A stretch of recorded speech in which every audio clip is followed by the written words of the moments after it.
जय हिंद साथियों, आपके सामने रीजनिंग का प्रश्न है जो रैंकिंग का है और ऐसे प्रश्न सीटिंग अरेंजमेंट में भी होते हैं क्योंकि बिठाना होता है इसमें।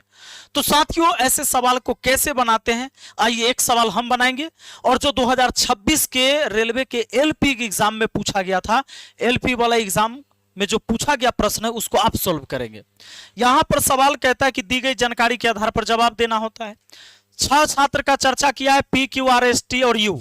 एक विद्यालय में सिर्फ 6 रैंक धारक हैं, 6 गो रैंक धारक है। इसका मतलब ऐसे है 6 रैंक धारक, 1 2 3 4 5, अब 6। इसको 1 rank 2 rank 3 rank 4 rank 5 rank 6 rank. जो 1 नंबर पर होगा वो ऊपर होगा, जो 6 नंबर पर सबसे नीचे होगा।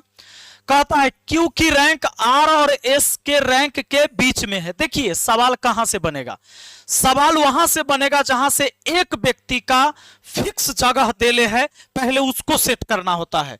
तो क्यू की रैंक आर और एस के रैंक के बीच में है, आर एस कहां बैठेगा उसके बीच क्यू बैठेगा, ये तो नहीं पता चल रहा इसमें, यहां कि यहां।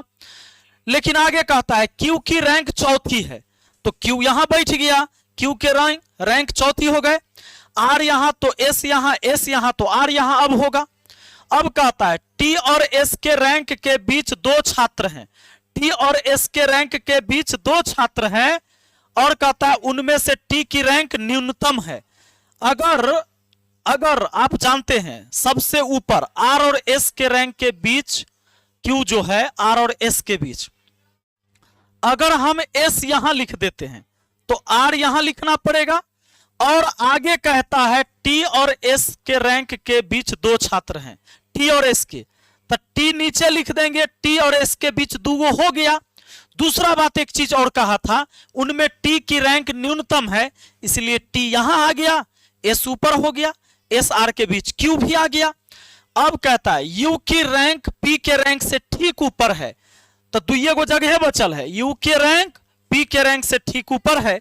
सवाल पूछता है इनमें से किसकी रैंक 5वीं है, तो 5वीं तो भाई आर का है, ऑप्शन ए आपका आंसर हो गया। नेक्स्ट क्वेश्चन का जवाब आपको देना है। यह पूछा गया एलपी आरआरबी सीबीटी 1 में और यह 28/2/2026 को प्रश्न आया था। भले इसका करेक्ट आंसर ऑप्शन डी होगा, लेकिन आपको यह सवाल बनाना है। इस बार 7 डिब्बे दिए हुए हैं, ठीक है। इस सवाल को बनाइए और कमेंट में लिखिए, क्या आपने बना लिया, तो यस लिखेंगे। Thank you.